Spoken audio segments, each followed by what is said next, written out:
ఈరోజు వాక్య ధ్యానము లూకాసు వార్త 15వ అధ్యాయము 13వ వచనాన్ని ధ్యానిద్దాం. కొన్ని దినములైన తర్వాత ఆ చిన్న కుమారుడు సమస్తమును కూర్చుకొని దూరదేశమునకు ప్రయాణమైపోయి అచ్చట తన ఆస్తిని దుర్వ్యాపారము వలన పాడు చేసెను. దుర్వ్యాపారం వలన ఆయన ఆస్తిని పాడు చేసుకున్నట్టుగా చిన్న కుమారుణ్ణి మనము చూస్తూ ఉన్నాం. ప్రియ సహోదరుడా, సహోదరి, దేవుడు ఇచ్చిన సమయాన్ని కానీ దేవుడు ఇచ్చిన ఆశీర్వాదాన్ని కానీ మనము వృధా చేసేవారిగా ఉండకూడదని ఈ వాక్యము తెలియచేస్తూ ఉన్నది. తండ్రి యొక్క ప్రేమను బట్టి కుమారుడికి స్వేచ్ఛ ఇచ్చాడు. అట్టి కుమారుడు స్వేచ్ఛను అనుభవిస్తూ భయము, భక్తి, శ్రద్ధతో ఉండాల్సింది పోయి మరి దుర్వ్యాపారము చేశాడు. పాడైపోయినట్టుగా మనము చూస్తూ ఉన్నాం. చిన్న కుమారుడు తనకు వచ్చిన వాటిని ఏం చేశాడు? దుర్వ్యాపారములో పెట్టి పాడు చేశాడు. స్వేచ్ఛ ఇచ్చాడని ఆ స్వేచ్ఛను విచ్చలవిడిగా వాడుకొని తనే పాడైపోయినట్టుగా మనము చూస్తున్నాం.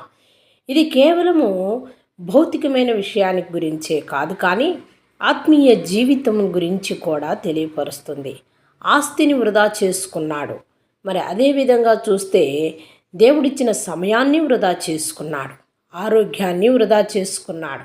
మరి కొన్ని ప్రతిభ అవకాశములు వచ్చినప్పుడు ఈ విధంగా మరి పాడు చేసుకునేవారు ఉన్నారు అని ఆధ్యాత్మికంగా కూడా దేవుడు సమయం ఇచ్చినప్పుడు, దేవుని వాక్యాన్ని మనకు చేరువ చేస్తూ ఉన్నప్పుడు వీటిని కూడా మనము నిర్లక్ష్యము చేసే విధంగా జీవిస్తూ ఉంటాము అని ఈ వాక్య అర్థము. ప్రియ సహోదరుడా, సహోదరి, తప్పిపోయిన కుమారుడిని గురించి నేను తెలుసుకున్నప్పుడు మనం ఏ విషయంలో తప్పిపోతున్నామో, దేవుని వాక్యములో తప్పిపోతున్నామా, దేవుడు మనకిచ్చిన సమయంలో తప్పిపోతున్నామా, ఏ విధంగా మనము జీవిస్తున్నాము అనేది మనల్ని మనము ప్రశ్నించుకోవాల్సిన అవసరం ఉంది.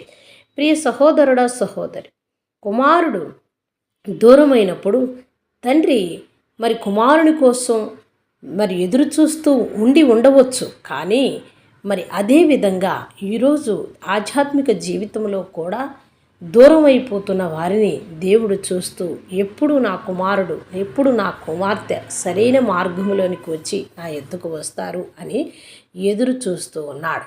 ఆయన మనకు స్వేచ్ఛనిచ్చాడు. ఆ స్వేచ్ఛను సద్వినియోగం చేసుకోవాలి, కానీ దుర్వినియోగం చేసుకోకూడదు అని చెప్తూ ఉన్నాడు. ప్రియ సహోదరుడా, సహోదరి, మనం దేవుని నుండి దూరం అయిపోతున్నామేమో, మన జీవితంలో దేవునికి దూరంగా వెళుతున్నామేమో. మరి ఒకవేళ అట్టి పరిస్థితుల్లో మనం ఉన్నట్లయితే దేవుని వాక్యం ద్వారా పట్టబడి దేవుని వాక్యాన్ని ధ్యానించి దేవునికి దగ్గరగా ఉండాలి. అలనాడు మరి ఆ చిన్న కుమారుడు ఆస్తిలో వాటాను తీసుకువెళ్ళి పాడైపోయి తిరిగి మళ్ళీ అదంతా పాడు చేసుకొని మరి వచ్చినట్టుగా మనము చూస్తున్నాం. వచ్చినప్పుడు ఆ కుమారుడిని ఏ విధంగా ప్రేమించాడో కూడా తండ్రి మరి చూస్తూ ఉన్నాం.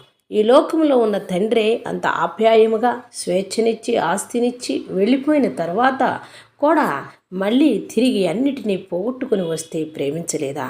మరి ఈరోజు సర్వసృష్టికర్త అయిన దేవుడు నిన్ను నన్ను ఆయన చేతుల మీదుగా నిర్మించినప్పుడు మనము ఆయనకి విరోధంగా ఉన్నప్పటికీ మరి ఆయన మనల్ని ప్రేమిస్తున్నాడన్న సంగతి తెలుసుకుని ఆయన వద్దకు వస్తే ఆయన మనల్ని క్షమించి, ప్రేమించి, ఆశీర్వదించి దీవించడా? ప్రియ సహోదరుడా, సహోదరి, నీవు ఈ వాక్యం ద్వారా జ్ఞానము పొందుకొని దేవుడు ఎప్పుడు మనల్ని తిరిగి ఆహ్వానిస్తున్నాడు అన్న సంగతి నువ్వు గమనించి పశ్చాత్తాపడి దేవుని ఎద్దుకు వచ్చినట్లయితే తప్పక దేవుడు నిన్ను నిండుగా ఆశీర్వదించి ప్రేమించి ఆయన రెక్కల కింద భద్రము చేసుకుంటాడని నమ్మి విశ్వసించి ప్రార్థిద్దామా? చిన్న ప్రార్థన చేసుకుందాం. మహాపరిశుద్ధుడా, మిక్కిలిగా మమ్మ ప్రేమించే మా పరలోకపు తండ్రి, మీ దివ్యమైన పాదములకు కృతజ్ఞతా స్తోత్రములు. నాయన అయా, సర్వమానవాళిని నీవు పిలుస్తూ ఉన్నావు, ప్రేమిస్తూ ఉన్నావు. మీకంతా స్వేచ్ఛను ఇచ్చాను, కానీ ఆ స్వేచ్ఛను మీరు వృధా చేసుకోవద్దు. మీరు వృధా చేసుకున్నట్లయితే మీరు పాడైపోతారని కూడా చెప్తూ తండ్రి, మరి మీ యొద్దకు ఎప్పుడు తిరిగి వస్తారా అని మీరు ఎదురు చూస్తూ ఉన్నారు. అవును, మీరు ఎప్పుడు ఆహ్వానిస్తూనే ఉన్న దేవుడై ఉన్నారు. అవును, మనుషులందరూ పశ్చాత్తాపడి నీ వైపుకు తిరుగులాగన ఈ తప్పిపోయిన కుమారుడు ఏ విధంగా అయితే తన స్వేచ్ఛను దుర్వినియోగం చేసుకున్నాడో సర్వమానవాళి అదే స్థితిలో ఉన్నది. కాబట్టి ప్రభువా, వారు తిరిగి మళ్ళీ నీ యొద్దకు వచ్చులాగు సహాయము దయచేయమని మా ప్రభువును రక్షకుడైన యేసు క్రీస్తు నామమున ప్రార్థిస్తున్నాం మా పరలోకపు తండ్రి. ఆమేన్.